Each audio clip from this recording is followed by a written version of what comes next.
Charles-Henri Hilton et je vous donne rendez-vous dès demain matin à partir de 7h45 sur la page de l'Alliance pour le développement pour la matinale avec Claude Waro. À très très bientôt.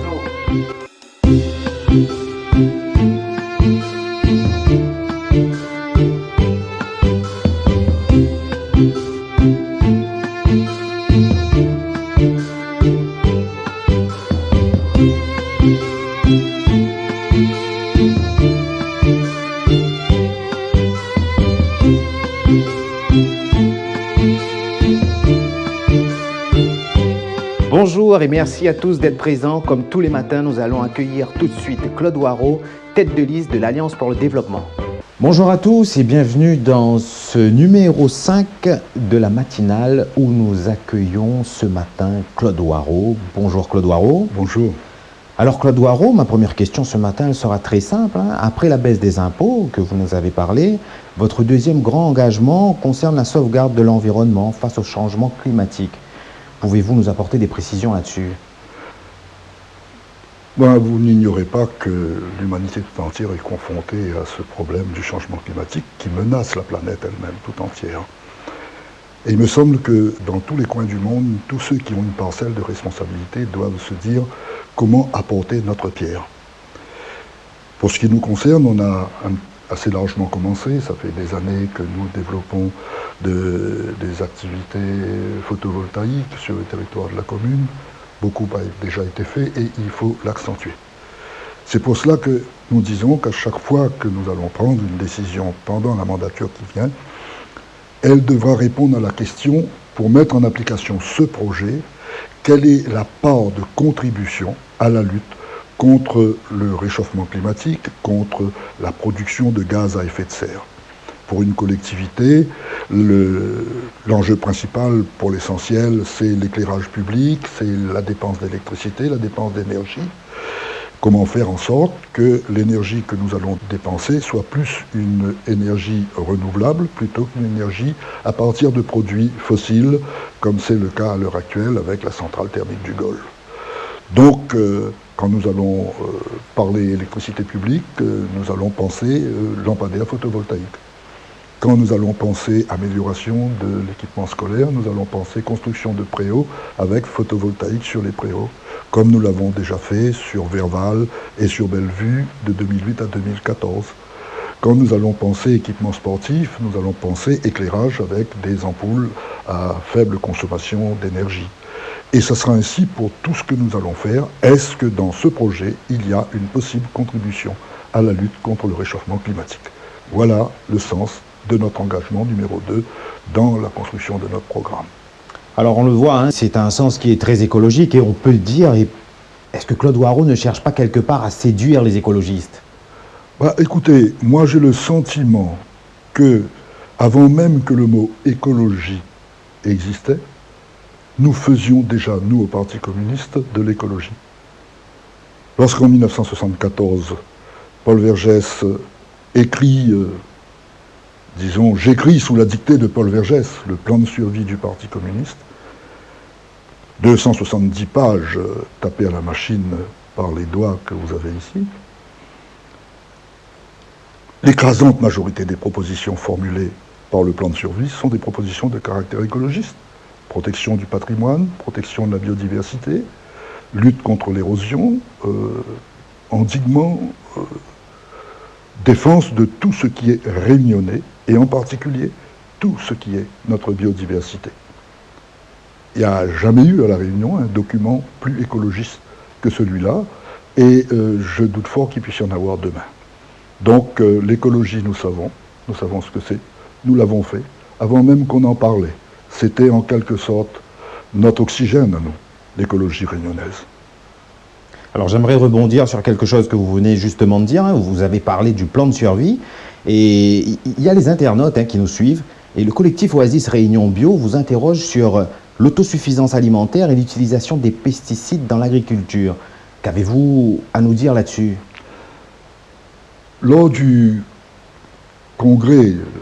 dernier congrès du Parti communiste auquel j'ai assisté, le projet qui a été réalisé et auquel nous avons participé, Fabrice et moi, surtout Fabrice, aborder assez largement ce problème de l'autosuffisance alimentaire. Autosuffisance alimentaire, ça ne veut pas dire que nous allons produire du riz. Nous parlons d'autosuffisance alimentaire régionale, le riz pouvant être produit par la grande île à côté. Et la construction de bons accords entre les producteurs de l'ensemble des îles pourrait permettre d'avancer dans cette direction. Et vous abordez la question des pesticides.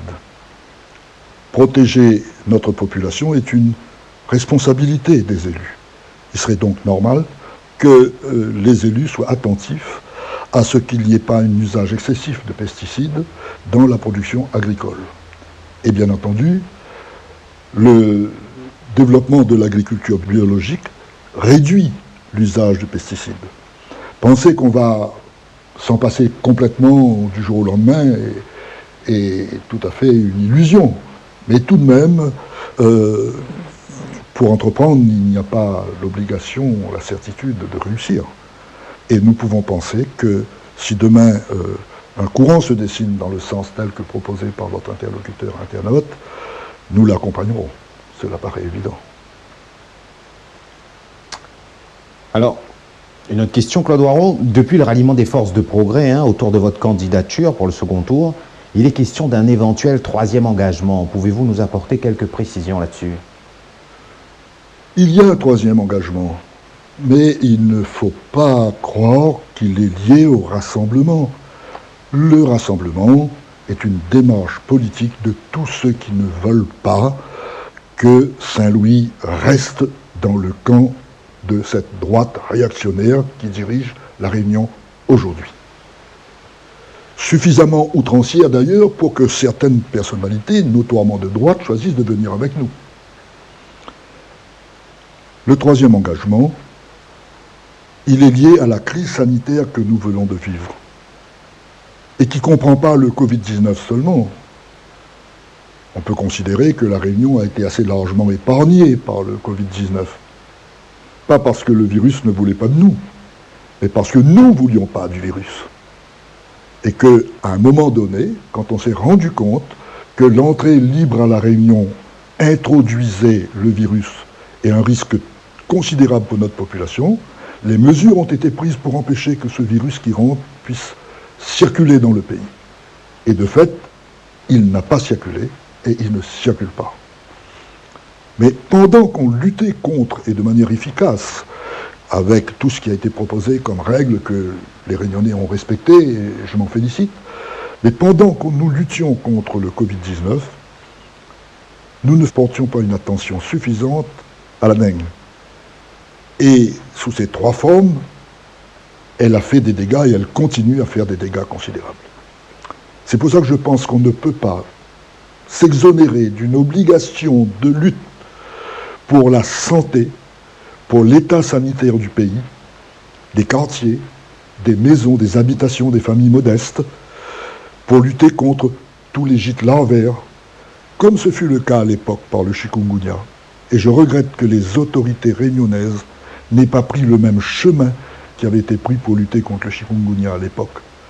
Nous allons apporter notre pierre et nous serons même, en quelque sorte, précurseurs dans le domaine de la lutte pour la protection, pour la garantie de la santé de nos populations vis-à-vis des maladies comme le coronavirus ou comme les maladies vectorielles. Vous voulez dire peut-être que le sujet du coronavirus a très certainement mis sous la table des questions sanitaires qui nous sont beaucoup plus essentielles et plus spécifiques à notre île? Oui, en fait, on a protégé toute la population réunionnaise. Mais n'en doutons pas, si on ne l'avait pas fait, c'est quand même les familles les plus pauvres qui auraient payé le plus lourd tribut. Parce que dans le monde entier, on le constate. On le voit à Mayotte. Ce qui est en train de se passer, c'est l'état sanitaire de Mayotte qui entraîne ce qui se passe à Mayotte. Et si la maladie avait pris de l'ampleur à La Réunion et qu'il fallait lutter contre elle comme on l'a lutté en France, on aurait constaté que dans le bilan, le plus grand nombre de contaminés et le plus grand nombre de morts, ce serait été des populations issues des milieux les plus pauvres. Donc, en garantissant toute la population contre la maladie, on a garanti les plus pauvres contre la maladie. Et aujourd'hui, contre la dengue, c'est encore les milieux les plus déshérités en termes d'habitat. C'est dans ces milieux-là qu'on va trouver évidemment le plus de vecteurs et par conséquent le plus de personnes qui auront été en quelque sorte victimes de la dengue. Très bien, eh bien, je vous remercie Claude Waro, je vous souhaite une très bonne journée. Merci et beaucoup. Je vous dis à demain matin. À demain matin. Merci d'être toujours aussi nombreux à nous suivre chaque matin avec Claude Waro. Je vous donne rendez-vous dès demain matin pour un nouveau numéro de la matinale.